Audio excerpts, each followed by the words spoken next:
पुनिताहमा बनय शोक सीता जय जहावा। अशोक वाटिका में पहुंच गए। विभीषण जी ने जुक्ति बता दिया। जुगति विभीषण सकल सुनाई, चले पवन सुत विदा कराई। अच्छा, तो वहां अशोक वाटिका में पहुंच गए, जहां देखा ये है सीता जी। उसी अशोक के वृक्ष के ऊपर चढ़कर बैठ गए। तरु पल्लव महु रहा लुकाई, तरु पल्लव रहा लुकाई, तरु पल्लव महु रहा लुकाई, तरु पल्लव रहा लुकाई, करई विचार करऊं का भाई, करई विचार करो का भाई, करई विचार करऊं का भाई, करई विचार करो का भाई। तरु पल्लव मम अशोक वृक्ष के पत्तों में छुपकर हनुमान जी बैठ गए। विचार कर रहे हैं, क्या करूं, कहां से कैसे कैसे शुरू करूं। यही अवसर राम ताहयावा, संग नारी बहु किए बनावा। उसी समय रावण वहां आ गया और साथ में अपनी रानियों को लिवा लाया। और रानियों को ऐसे नहीं आधी रात में गया, लेकिन जिन रानियों को लिवा गया उनसे कहा कि पूरा गहना पहनो, नीचे से ऊपर तक सोने से एकदम चमचमाते, हीरा मोती मणि माणिक नीलम पन्ना पुखराज वैदूर्य तक आदि मणियां सब पहना दिया। एक दिन तमाम रानियों को लिवा लिया साथ। और सीता जी के पास पहुंचा। अच्छे श्रृंगार करके और रानियों को क्यों लिवा लाया, इसकी बात अभी पता चलेगी। सीता जी से कहने लगा, कह रावण सुमि सुमुखी सयानी। अरे सीता, सामदान भय भेद दिखावा, सारी नीतियों का प्रयोग कर दिया, लोभ लालच दे रहा है क्या। रावण कह रहा है, अरे सीता, अगर तुम मेरी बात मान लो और मेरे महलों में प्रसन्नता से, मन से मेरे महलों में आने के लिए हाथ कर दो, तो जानती हूं मैं क्या करूंगा। मेरा अगर प्रस्ताव मान लोगी, मेरे महलों में आ जाओगी, तो ये मंदोदरी आदि सब रानी, कह रावण सुन सुमुखी सयानी। ये मंदोदरी आदि सब रानी, अनुचरी करऊं पनमूरा, एक बार विलोक मोरा, एक बार विलोक मोरा, एक बार विलोक मोरा, एक बार विलोक मोरा। तब अनुचरी करो। अनुचरी माने, अरे सीता, ये देख रहे हो नीचे से ऊपर तक सोने रत्नों से लदी हुई ये जितनी भी रानियां हैं, मंदोदरी सहित, ये सबको तुम्हारी दासी सेविका बना दूंगा। कल से तुम्हारे तलवार में तेल की मालिश करेंगी और तुम्हारी चप्पल धोया करेंगी। बोलो, इसलिए इतनी सुसज्जित करके लाया था कि जब इतनी बड़ी सोने के आभूषणों से, रत्नों से लदी हुई आभूषित ये सब तुम्हारी चप्पल धोने के लिए दासी बनेंगी, तो तुम्हारे शरीर में कितना सोना, कितना मूल्यवान आभूषण, रत्न कितने न लदे होंगे। ये भेद है। अभी तक तुम जिसके साथ थी वो तुमको एक सोने का छाला नहीं दे पाया, मर्द की उतार कर। अब मैं तुमको इतने बड़े सोने के महल में ले चलूंगा और इतनी बड़ी सोने से लदी हुई आभूषित अलंकृत सुमलंकृत ये रानियां तुम्हारी दासी। सीता जी ने एक बात कही। सीता जी ने कहा, रावण तृणधरिवती कहा कि वैदेही सुमिरी अवधपति परम सुख। इसके भी बहुत अच्छे अच्छे भाव हैं। तृणधरिवती कहा तो वैदेही, तिनका क्यों उठा लिया सीता जी ने? एक तो पहला भाव ये है, सीता जी का भैया है तिनका। सीता जी पृथ्वी की बेटी है, भूमिजा है, भाई प्रगट कुमारी भूमि बिदारी। न तो हम उर्विजा पतिम, उर्विजा उर्वी माने पृथ्वी, अज्जा माने पुत्री। धरती की बेटी है सीता और धरती से निकला है ये घास चारा तिनका वनस्पति। तिनका को उठा लिया मैं अपने भैया के सामने किया। एक भाव ये है रावण, तुम मेरा माने कृपा वरदान प्रेम चाहते हो, कृपा करना चाहते हो। तुमसे बहुत बड़ी भूल हो गई रावण। तुम अपने को धनवान, शक्तिशाली, बलवान, बुद्धिमान बना करके आए हो। अगर मेरी प्रियता पाना था तो तुम तिनके की तरह क्षीण, कमजोर, खिन्न बन करके आते तो शायद तुमको मेरी कृपा मिल जाती। क्यों? क्योंकि गिराय रथ जल बीच समूह, कहियत भिन्न भिन्न, बंदौ सीताराम पद जिनहि परम प्रिय। खिन्न, खिन्न माने क्षीण, कमजोर, निर्बल, असहाय, बेसहारा, मुझको प्रिय है। राम जी को मुझको प्रिय है। तुम अगर तिनका की तरह कमजोर, निर्बल, असहाय, दीन, क्षीण, बेसहारा बन करके आते तो हो सकता था मेरी प्रियता मिल जाती। तीसरा भाव यह है, सीता जी कह रही है मूर्ख कहीं के, सुमिरत राम ही तजहि जन तृण सम भोग विलास। राम प्रिया जग जननी कहूँ कछु न आचरज तास। जो कोई राम का सुमिरन करने लगता है तो संसार का सुख वैभव तिनके की तरह त्याग देता है। और मैं राम की प्रिया हूँ, मुझे तुम संसार का भोग विलास और यह सोना वैभव दिखा रहे हो।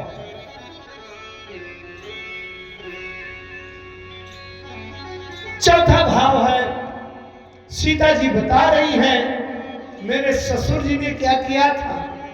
बंधम अवध भुवाल सत्य प्रेम जेहि राम पद, अभिछुरत दीन दयाल प्रियतन तृण इव परिहरो। मेरे ससुर जी महाराज दशरथ को देखो, राम के वियोग में इस जीवन को, शरीर को तिनके के समान छोड़ दिया। तृण एव परिहरो, तो तृणधरी ओट काग। जब मेरे ससुर जी ये शरीर को तिनका के समान छोड़ सकते हैं तो मैं तो राम जी की प्रिया हूँ, मैं तिनके के समान शरीर को छोड़ दूंगी, पर कभी नहीं राम की। एक बहुत अच्छा भाव गोस्वामी जी ने दोहावली में लिखा। एक व्यक्ति नदी में बह गया, धारा में तैरना नहीं आता था, नहाने के लिए उतरा, एकदम गहराई में पैर फिसल गया और गहराई में चला गया और बड़ी तेज धारा बह रही थी और वो नदी में बह गया। एक कगार के बगल से, खड़ी कगार थी, उसके बगल से बहता हुआ चला जा रहा था। तो उस कगारे के किनारे एक दूर्वा का, दूब का, तिनका, चारा, घास वहां पर उगा हुआ था और उस बहते हुए व्यक्ति ने तिनका को पकड़ लिया। बात समझना ध्यान से। उस तिनका को पकड़ लिया। जब तिनका को पकड़ लिया तो दो में से एक काम होगा, या तो तिनका बहते हुए को बचा लेगा, तभी से कहावत चली कि बहते को तिनके का सहारा। दो में से एक काम होगा, या तो तिनका बहते हुए को बचा लेगा और अगर बचा नहीं पाया तो वो तिनका स्वयं उखड़कर उसके साथ बलिदान अपने को कर देगा, स्वयं भी उखड़कर बह जाएगा। सीता जी कहती है, तुलसी तृण जलकूल को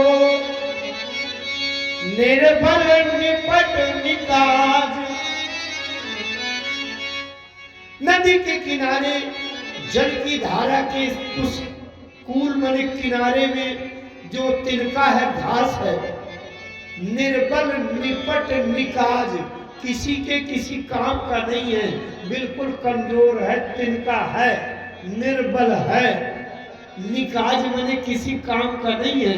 लेकिन अगर कोई तिनका को पकड़ ले तो दो बातें हैं, तुलसी तृण जलकूल को निर्बल निपट निकाज। अकै रात है कै संग चले और बाह बहे कै लाज। ये बाह पकड़ने की लाज रखता है एक तिनका भी, तो या तो उसे बचा लेगा या तो उखड़ कर चला जाएगा। तिनका उठाकर कहती है कि या तो ये तिनका मुझे बचा के राम जी से मिलाएगा या तो साथ चला जाएगा। इसी भावना से ये शरीर चाहे चला जाए, पर ये सीता अगर गहेगी तो राम के बाह गहेगी और कहीं दूसरा कोई विकल्प नहीं। सीता जी ने घटना बताई, बोले अमावस्या की आधी रात को, अमावस्या की रात में चंद्रमा नहीं रहता, माने कोई प्रकाश नहीं रहता, बिल्कुल घनघोर अंधेरा रहता है। अमावस की रात में 12-1 बजे एक जुगनू कमल के पास गया, कमल का फूल, और जुगनू ने कमल से कहा, कमल भैया मैं तुम्हारा जरा खिला हुआ चेहरा देखना चाहता हूं। अरे कमल ने कहा, मैं खिल तो जाऊं लेकिन एक समस्या है। क्या? कमल ने कहा, मैं अंधेरे में कभी नहीं खिलता, ये मेरी समस्या, मेरा नियम है, अंधेरे में नहीं खिलता। जुगनू ने कहा, अरे कमल तुम उसकी चिंता क्यों करते हो, मैं लप लप चमकूंगा। और जुगनू चमकती है ना, जुगनू कह रहा मैं अभी चमक रहा हूं, लप लप चमकूंगा, उतने में तुम खिल जाना। रे कमल ने कहा, मूर्ख कहिए जुगनू, सुनो 10 मुख द्योत प्रकाशा, सुनो 10 मुख द्योत प्रकाशा, सुनो 10 मुख द्योत प्रकाशा, सुनो 10 मुख कबहु गिनलिनी करई विकासा, कबहु गिनलिनी करई विकासा, कबहु गिनलिनी करई विकासा, कबहु गिनलिनी करई विकासा। सीता जी ने कहा, मूर्ख कहीं के जुगनू की तरह चमक दिखा रहा है, मेरे प्रभु राम जी सूर्य के समान हैं, ये मुखमंडल कमल की तरह केवल राम जी के प्रकाश में खिलता है। ये तुम्हारी जैसे जुगनू की तरह लपलपाने वाले के वैभव को देखकर ये चेहरा कभी प्रसन्न नहीं हो सकता। आप ही सुनी खपियो तो सब राम ही भानु समान, परुष वचन सुनी काढ़ी हसी, बोला यति खिसिया। रावण इतना तो समझते हैं, इतना समझ गया। आप ही सुनी खपियो तो सब, रावण समझ गया कि सीता ने मुझे जुगनू बना दिया और राम जी को सूर्य बना दिया। आप ही सुनी खद्योत, खद्योत माने जुगनू। अपने को जुगनू के समान सुनकर रावण को, राम जी को सूर्य के समान समझकर रावण को अपना अपमान लगा, क्रोध आ गया। काढ़ी असी, असी माने तलवार, काढ़ी माने म्यान से बाहर यूं निकाल दिया ऐसी। और कौन सी तलवार थी? चंद्रहास तलवार। सीता जी ने कहा था चंद्रहास हर मम परिताप। चंद्रहास तलवार भगवान शंकर ने रावण को दिया था। रावण की तपस्या से प्रसन्न होकर भगवान शंकर ने चंद्रहास तलवार दिया था। और शंकर जी का ये वचन था कि ये चंद्रहास तलवार किसी के ऊपर अगर चला दी जाए तो घाव चाहे कुछ हो चाहे ना हो, ऐसे खरोंचे भर लगे, चाहे कई इंच घाव हो, लेकिन शंकर जी कहते हैं मेरा प्रभाव है, चंद्रहास तलवार अगर किसी के ऊपर प्रहार करो अब केवल छू भर जाए तो उसकी मृत्यु निश्चित हो जाएगी, क्योंकि शंकर जी का प्रभाव लगा। ये चंद्रहास तलवार रावण ने निकाल लिया और सुनत बचन पुरी मारन धावा। धावा माने मारने के लिए दौड़ पड़ा रावण, और ऐसे तलवार लेकर के सीता जी के गर्दन के निकट हो गई, पहुंच गई, केवल 4 अंगुल जगह बची। और ये तलवार का प्रभाव है, शंकर जी का वचन है कि तलवार जिसे छू जाएगी उसकी मृत्यु निश्चित हो जाएगी। इसका मतलब सीता जी का जीवन मृत्यु में बदलने में देर नहीं है। केवल 4 अंगुल रह गई सीता जी की गर्दन, ऐसे छू जाए तो मन मर गई सीता। और हनुमान जी अशोक वृक्ष के पत्तों में उसी पेड़ पर बैठे देख रहे हैं तमाशा। भैया मैं तो कहता हूं कि अगर मैं होता वहां पर या आप में से भी कोई होते तो हम तो न सद पाते, एकदम झम से कूद पड़ते, ले दनादन शुरू हो जाता। कहीं सीता जी को मालूम चला क्यों? हाँ, बल की कमी हो तो डरपोकपना से न बोलते, लेकिन हनुमान जी के पास बल की कमी है क्या? एक चुटकी में संपूर्ण ब्रह्मांड को चूर्ण बना देने की अखंड सामर्थ्य, बल पराक्रम हनुमान जी। जानते हो हनुमान जी को क्या कहा गया? अतुलित बल धाम। हनुमान जी नहीं है अतुलित बल, बहुत ध्यान से समझिएगा। हनुमान जी अतुलित बल नहीं है, अतुलित बल धामम है। इसका मतलब क्या है? अतुलित बल तो राम जी हैं। जब विश्वामित्र जी के साथ राम जी गए थे तो विश्वामित्र जी ने राम जी को एक विद्या दिया था। तब ऋषि निजी नाथ जिये चीनी विद्या निधि को विद्या दीनी, अजाते लागन क्षुधा पिपासा, अतुलित बल तन तेज प्रकाशा। तब से राम जी अतुलित बल वाले हो गए। जयंत ने जब खरोंच मारी थी, नारद जी ने समझा के भेजा तो जयंत ने भी कहा था महाराज अतुलित बल अतुलित प्रभुताई, और मैं मति मंद जान नहीं पाई। अतुलित बल तो राम जी हैं, हनुमान जी अतुलित बल नहीं आए। हनुमान जी कौन है? उस मकान के मकान मालिक हैं जिसके किराएदार अतुलित बल वाले रहते हैं। राम जी अतुलित बल वाले हैं, कहां रहते हैं? जासु हृदय आगार अब सही राम सब चाको धर। हनुमान जी के हृदय में अतुलित बल वाले राम जी रहते हैं। राम जैसों को रहने के लिए जहां धाम बना है, अब बताओ जो राम जैसों को रखे रहते हैं अपने एक कमरे में, तो हनुमान जी के अतुलित बल नहीं है। हनुमान जी अतुलित बल धामम, अतुलित बल के धाम माने भवन के मालिक हैं, और उस धाम के भीतर राम रहते हैं जो राम अतुलित बल वाले हैं। तो हनुमान जी में बल की तो कमी है नहीं। तो बल की कमी नहीं है तो रावण चंद्रहास तलवार निकाल कर सीता की गर्दन के निकट ले गया और हनुमान जी चुपचाप बैठे। अतुलित बल हमारे शरीर में हो और हम इस तरह की स्थिति को देखें तो हम भैया न रुक पाते हैं। अरे जो सीता का जीवन मृत्यु में बदलने वाला है, अब इतनी तलवार पहुंच गई निकट, 4 इंच का ये जगह बची है, थोड़ा सा लहरा जा ऐसे छू जाए हो गया था। तो ये तमाशा करने से क्या लाभ?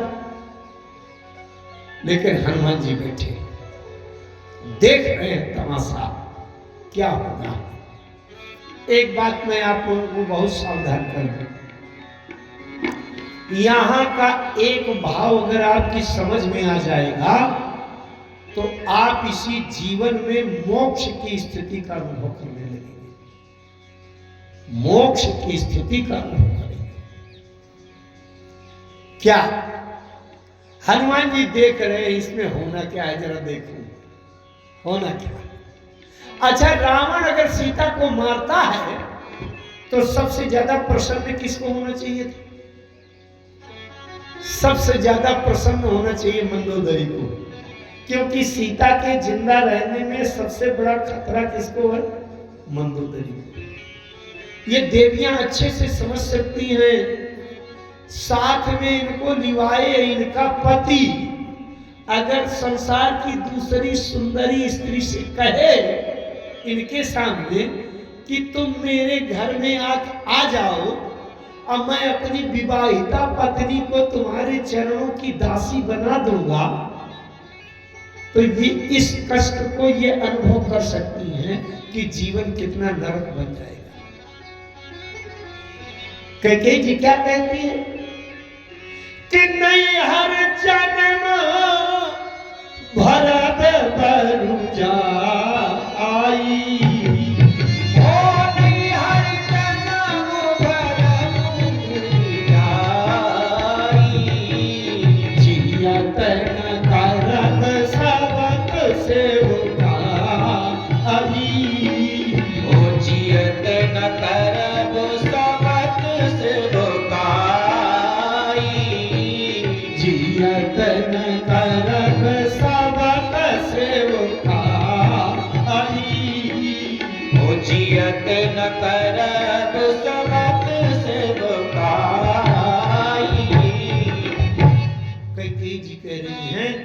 नैहर जन्म भरब, भरब मत तो जानते हैं,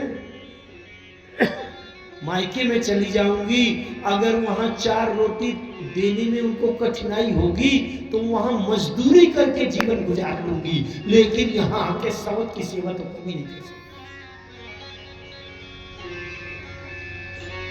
तो क्या मंदोदरी को नहीं लगना चाहिए कि सीता जिंदा रहेगी तो खतरा रहेगा? क्यों? आज अभी सीता हां नहीं कर रही रावण के प्रस्ताव को। 2 महीना, 10 महीना, साल, 2 साल, 10 साल, 20 साल, अभी कौन सा आता पता है कि राम ढूंढ रहे हैं कि नहीं ढूंढ रहे। राम जी ने शायद सोच लिया हो को गई सो जाने दो, अब मंदोदरी को सोचना चाहिए कि शायद अभी तो कट्टरपना में अभी नहीं हाँ कर रही, 2-4 साल 10 साल में निराश हो जाए राम से, और शायद रावण के प्रस्ताव को स्वीकार करे कि चलो हाँ कर दूं, कहाँ तक होगी। अब अगर रावण के प्रस्ताव में हाँ कर दिया इसने, तो मेरा जीवन दुर्भाग्यपूर्ण नरक बन जाएगा। इतनी बड़ी राजरानी पट्ट महिषी मैं इसके चरणों की दासी बन जाऊंगी, कितना दुर्भाग्य है। तो मंदोदरी को सोचना चाहिए कि सीता जल्दी से जल्दी मरे, जिंदा रहेगी तो खतरा है। सीता मरे, न रहेगी बांस, रहेगा बांस न बजेगी बांस। तो मंदोदरी को तो रावण से कहने चाहिए हाँ हाँ लंकेश्वर मारो मारो, ये आपकी बात नहीं मान रही, कितनी दुष्ट है, अशिष्ट है, आपकी बात नहीं मान, मारो, ये कहना चाहिए। लेकिन जैसे रावण ने चंद्रहास तलवार पकड़कर सीता जी की गर्दन की तरफ लटकाया, वैसे मंदोदरी ने हाथ पकड़ लिया रावण का। अरे लंकेश्वर, आप त्रैलोक्य विजेता, इतना बड़ा अस्त्र उठाकर एक अबला स्त्री के ऊपर ये प्रहार करते शोभा नहीं देता। बेचारी मरी मराई तो बैठी है, न कुछ भोजन कर रही, न पानी पी रही, रातों दिन टूट गई है। इतना बड़ा अस्त्र उठाना था तो कोई लोकपाल, दिक्पाल, राजा महाराजा, कोई देश का किसी लोक का विजेता आता, उससे लड़ाई होती तो उसके ऊपर ये तलवार चढ़ा के तो शोभा देता। एक अबला स्त्री जो अकेली है, कोई सहारा नहीं है इसका, इसके ऊपर इतना बड़ा अस्त्र, ये बहादुरी है तुम्हारी की कायरता। सुनत वचन पुनि मारन धावा, तो मैं कन्हैया कहीं नींद बुझा। ध्यान दीजिएगा, मार्मिक बात क्या है। यहाँ हनुमान जी इस दृश्य को देख रहे थे। हनुमान जी ने कहा, अरे प्रभु आपने मुझे बचा लिया। सीता को जिसे मारने के लिए उकसाना चाहिए था कि जल्दी मारो, ऐसी मंदोदरी को आपने बचाने का काम देकर बड़ी सावधानी से ड्यूटी में खड़ा कर रखा था कि जब रावण चंद्रहास तलवार उठा के मारने के लिए आगे हाथ बढ़ाएगा तो सीता उसका हाथ पकड़ेगी। अब मुझे अहंकारी बनने से बचा लिया। अगर इस समय में झम से कूद पड़ता, रावण से लड़ाई लड़ने लगता, तो सीता को बचाने के लिए तो आपने व्यवस्था खुद वहीं से कर रखी थी, लेकिन मैं केवल अहंकार पाल लेता कि अगर मैं न होता तो सीता मर जाती। ये अहंकारी बनने से बचा लिया। बहुत ध्यान से समझिएगा यहाँ बात क्या है। अच्छा, एक बात रखूं आपके समक्ष तो शायद जिज्ञासा और अच्छे से वो बात समझे। धर्म शास्त्रों में एक बात आई है, सूत्र आया है, अवश्यमेव ही भोक्तव्यम कृतम कर्म शुभाशुभम। अच्छे और बुरे जो भी कर्म हमारे आपके द्वारा किए जाते हैं वो अवश्य ही भोगने पड़ते हैं। अच्छा, तो ये बताओ, हनुमान जी जब लंका गए तो लंका जाकर कोई अच्छा काम किया क्या? हनुमान जी गए, अशोक वाटिका में जबरदस्ती घुसकर फल खा लिए। भैया, दूसरे की बगिया में जबरदस्ती फल खाना कोई अच्छा काम नहीं किया। आप जा रहे हो जबरदस्ती दूसरे के खेत का गन्ना तोड़ के चूसने लगो, किसी का चना उखाड़ लाओ, किसी के बगीचे में घुसकर जबरदस्ती फल खाओ, अच्छा काम है क्या? अच्छा, वहां पहरेदार जो रक्षाकार नियुक्त थे, उनका काम था कि बगिया की रक्षा करें, है कि नहीं? और वो अपना काम कर रहे थे। जबरदस्ती फल खाने लगे तो इनको मना कर रहे थे, अब पहरेदारों को मार डाला। अच्छा काम है क्या? फल खाया तो खाया, 100-200 पेड़ है उखाड़ के तोड़ डाले। बगिया की रक्षा करने के लिए तमाम सेना भेजा रावण ने, सब सैनिकों को मार डाला। अच्छा काम है क्या ये? अच्छा इतने नहीं, जाके लंका में आग लगा दिया। धर्मशास्त्रों में लिखा है कि अगर किसी के पास एक गाय के खाने भर के लिए महीनों पहले की सूखी घास भी रखी हो, लेकिन उसके काम की हो, अब अगर कोई उसको आग लगा के जला दे तो उस पाप से छूटने के लिए धर्मशास्त्रों में कोई उपाय नहीं। इतना दोष लगता है। इन्होंने पूरी लंका जला दिया। एक और सबसे बड़ा जघन्य पाप किया, आप ध्यान से समझिएगा। एक बहुत बड़ा जघन्य पाप किया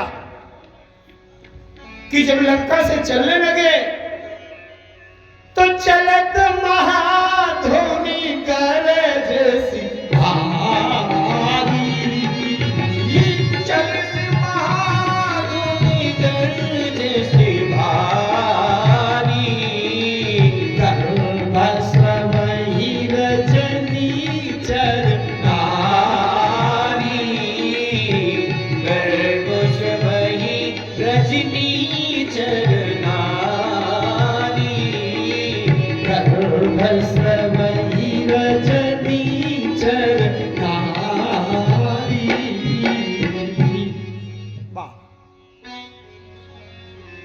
धर्मशास्त्रों में लिखा है कि अगर कोई गर्भपात कर दे, गर्भ में जो शिशु है गर्भस्राव एबॉर्शन कर दे तो उसमें इतना बड़ा पाप लगता है कि वेदों में सृष्टि के अंदर उस पाप से मुक्त होने का कोई प्रायश्चित नहीं।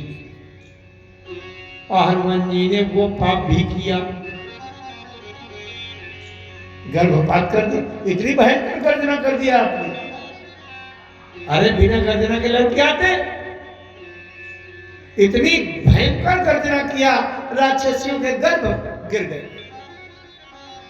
पाप किया कि नहीं? पाप करने का परिणाम यह होना चाहिए कि नरक जाना चाहिए। तो हनुमान जी नरक गए क्या? नहीं गए। ये रहस्य समझे, ये कथा नहीं है।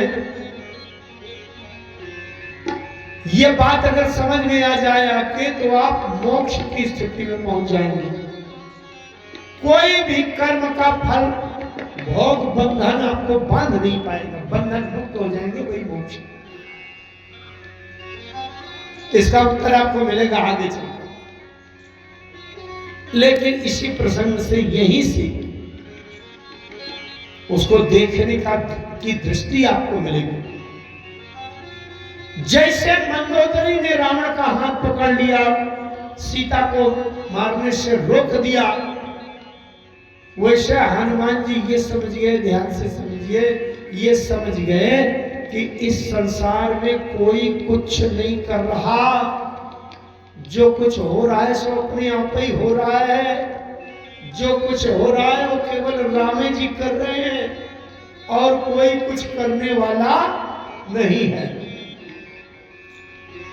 अरे राम कीन चाहि सोई होई, राम कीन चाहि सोई होई, राम कीन चाहि सोई होई, राम कीन चाहि सोई होई, करे अन्यथा असी नहीं कोई, करे अन्यथा असी नहीं कोई, करे अन्यथा असी नहीं कोई, करे अन्यथा असी नहीं कोई। तात्पर्य ये है कि अपने को हम आप लोग कर्ता मान लेते हैं, इसलिए उस कर्म के फल भोग के बंधन से बंध जाते हैं। मैंने यज्ञ किया, मैंने मंदिर बनाया, हनुमान जी की दृष्टि अगर मिल जाए तो हनुमान जी ने ये निश्चित कर लिया कि कोई कुछ नहीं करता। सीता को मारने के लिए रावण मारने जा रहा है, अब मंदोदरी बचाने का काम कर रही है। इसका मतलब सब अपने आप हो रहा है, अपने को कर्ता मत मानिए। हनुमान जी ने वहीं से सोच लिया अब मुझको कुछ नहीं करना, जो करना होगा वो राम जी करेंगे और अपने आप इस शरीर से जो हो जाए सो हो जाए।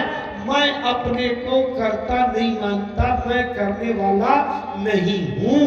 अगर ये बात जीवन में बिल्कुल दृढ़ता से बैठ जाए कि मैं करने वाला नहीं हूं, करने वाले तो राम जी हैं, मैं एक पुर्जा की भांति यंत्र की तरह बस ऐसे ऐसे चल रहा हूं, तो बस अगर ये मान लें तो हम किसी भी कर्म के बंधन से, फल भोग से नहीं बंधेंगे। ना हम नरक जाएंगे, ना स्वर्ग जाएंगे, ना अच्छा होगा ना बुरा। हनुमान जी को होश आ गया कि करने वाले तो राम जी हैं, मुझे अहंकारी बनने से बचा लिया। इस क्षण से हनुमान जी ने अपने को कर्ता नहीं माना, कर्तापन के अहंकार से अलग हो गए कि भैया राम जी को जो करना होगा सो। रावण चला गया। अब वहां एक परिवर्तन होता है।